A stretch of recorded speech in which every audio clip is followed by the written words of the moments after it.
I've been on the phone with custom home builders almost every single day over the last 4.5 years, from different markets, different price points, different pricing models, and almost every single one of them is saying this over the last 14 months. The leads are getting slower, the builds are taking longer, and people's buying is actually being dragged out to be longer. The sales process is now longer. What used to take somebody 2 weeks to decide on a builder is now happening over a longer time period. And somebody that used to buy a custom home is now going to more of a semi-custom production builder. And so here are some of the things that I've been seeing over the last 14 months that nobody else is willing to say.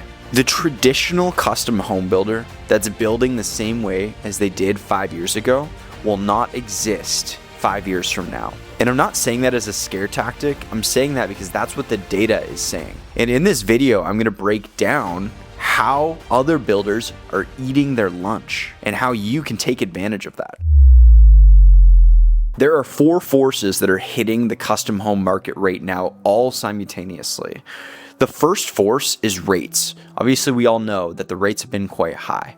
They're sitting at 6 to 7% right now as I'm filming this video. The actual problem isn't the rate. It's actually the carrying cost of what used to be a 6-month build is now taking 14 months. And that extra cost is what's making people move more towards a semi-custom production builder. A buyer that could afford a $2 million custom build 4 years ago is now only able to take that same cost, and what they're able to get with it is a remodel. And so instead of building a new home, what they do is they just remodel their current home, because due to the rates, they can't finance at that same monthly amount as they used to be able to. The second force that builders are facing right now is material costs and tariffs. The lumber and steel volatility has not gone away. Builders are absorbing cost spikes mid-project because they did not write in proper escalation clauses. This is where cost plus builders win, and it's unfortunate. I am a huge advocate for fixed priced builders. Now, we work with a lot of builders on the marketing side of things, and fixed price builders are typically the most successful builders that we work with. But due to tariffs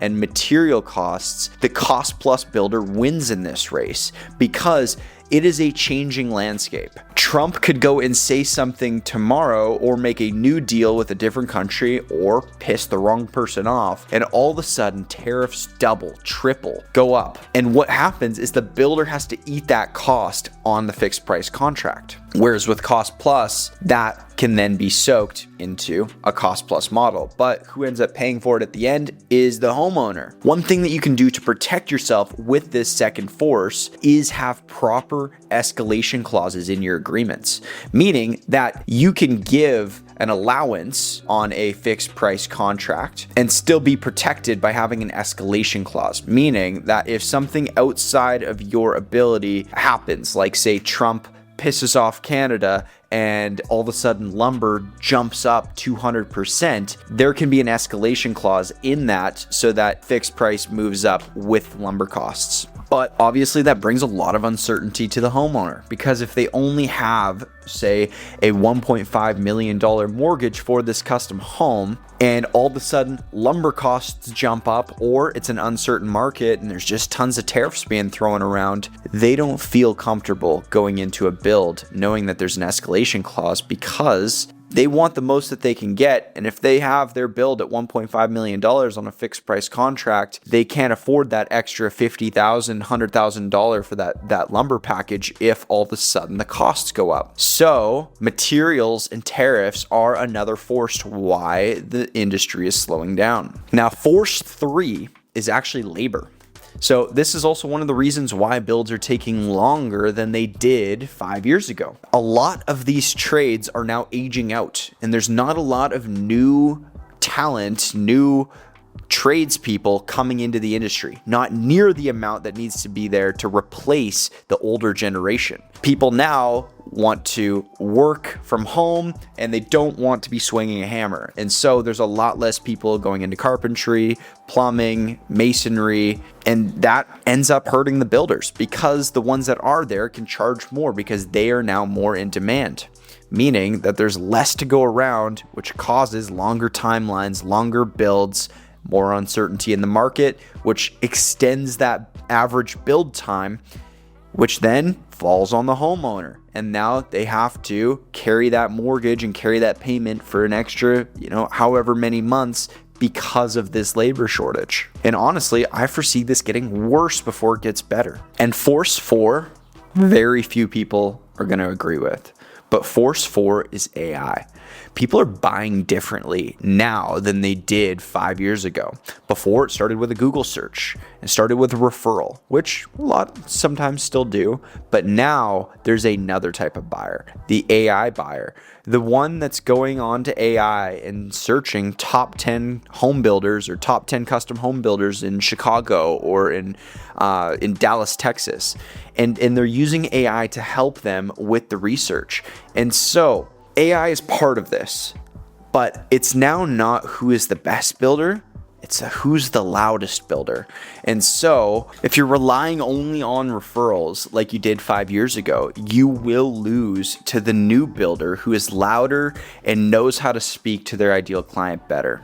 That's just how it is. So we've talked about the traditional builder and how these forces are affecting them. Let's talk about the 3 new players that have entered the game.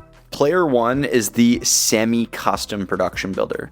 They figured out how to still kind of give that feel of a custom home experience, but they have standardized 60% of the build, and they just allow the homeowner to customize the final finishes that last like 20 to 40% of the build. This allows them to cut the build time massively because they're standardizing a lot of the same stuff over and over and over again. And they're running real systems. Because if you're doing the same build over and over again and just the finishes are changing, you are able to build more efficiently. And the sales process is a lot faster because it's not such a long, drawn out design process. Yes, their margins are a little bit thinner, but they're doing a lot more builds. They're doing 10, 20, 30 builds per year, whereas the custom home builder is doing maybe 3 to 5 per year. And so they're making a little bit less per build, but there's a lot less change orders and they're turning these over a lot faster. So in the end, they're taking home quite a bit more money.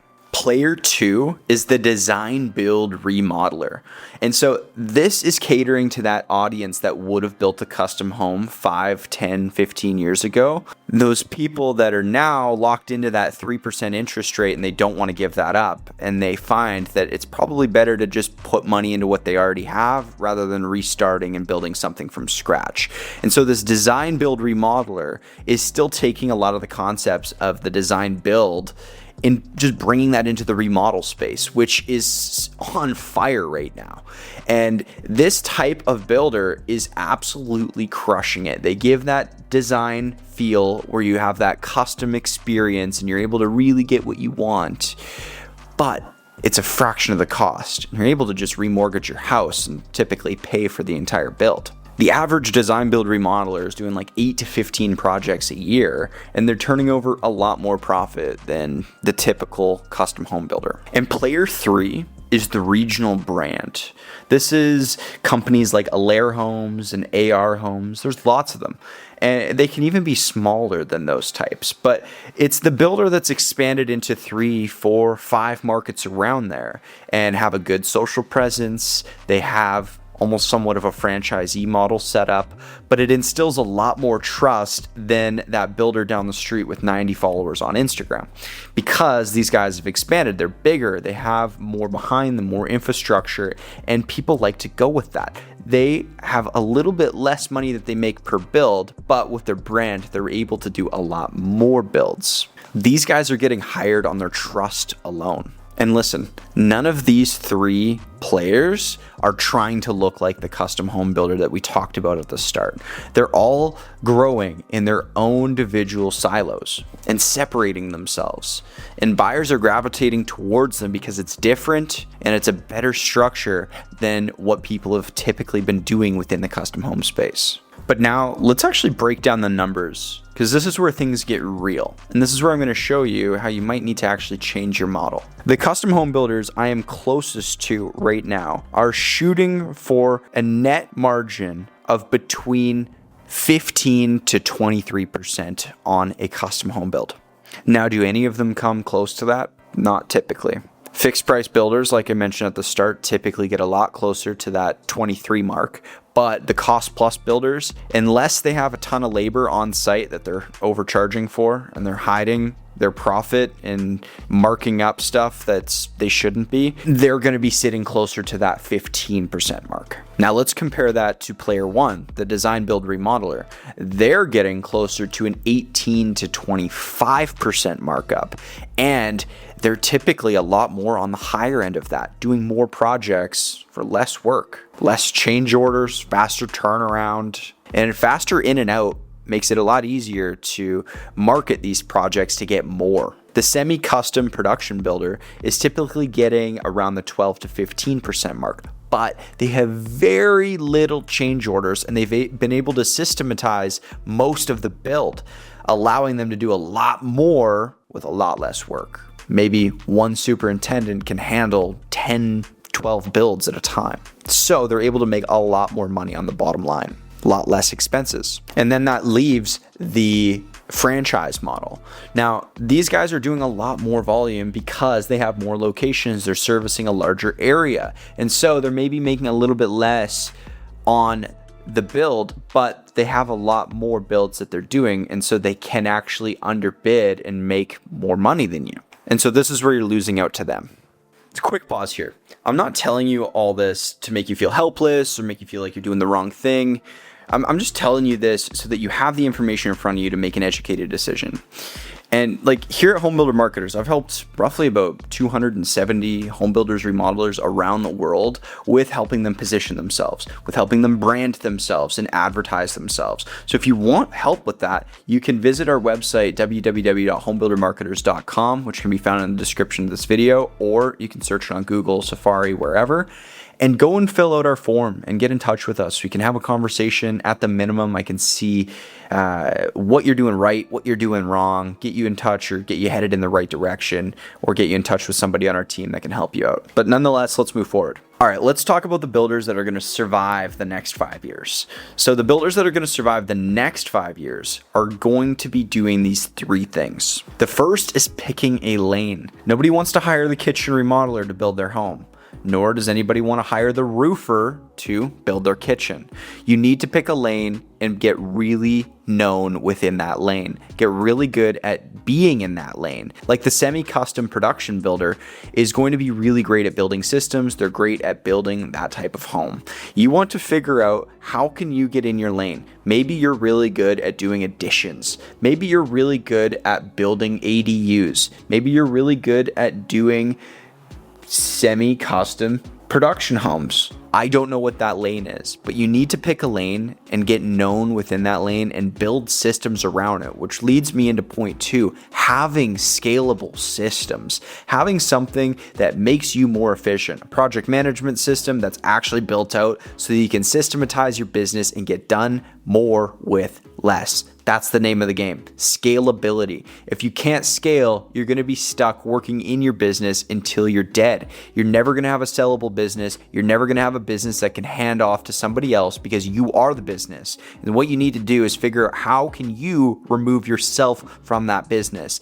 That will be a differentiator. The name of the game is leverage. Now, the third thing that's super important is brand. Brand is going to be everything moving forward. You need to have a brand that goes outside your local area. You need to be on YouTube, on Instagram. You need to build a community of some sort, be putting on events, something that builds you a solid brand. That will help you survive. That is where you can nurture possible deals out of.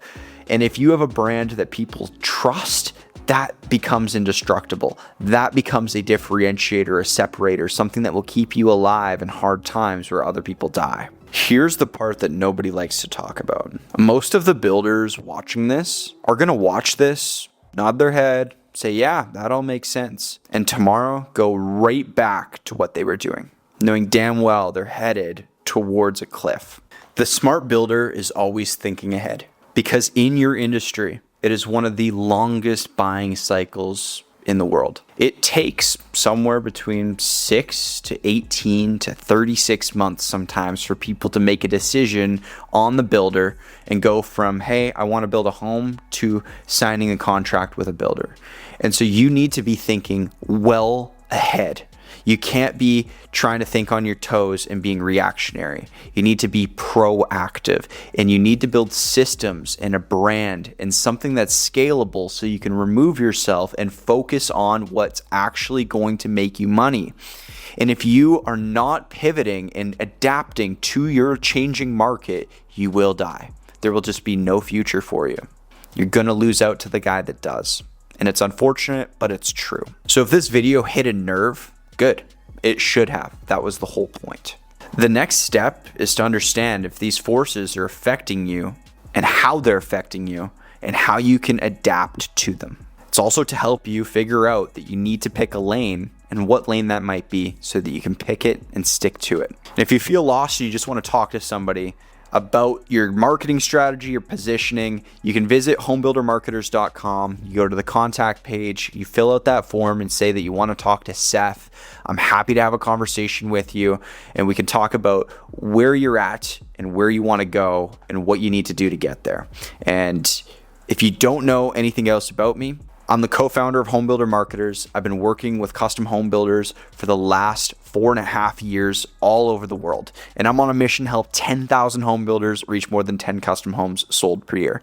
So if you align with that vision and you got value from this video, make sure you comment in the comment section. I'm going to respond to all comments, but make sure to also like this video so that future content like this gets promoted to you, and hit subscribe so that you're notified next time I drop a video like this. Thanks for watching.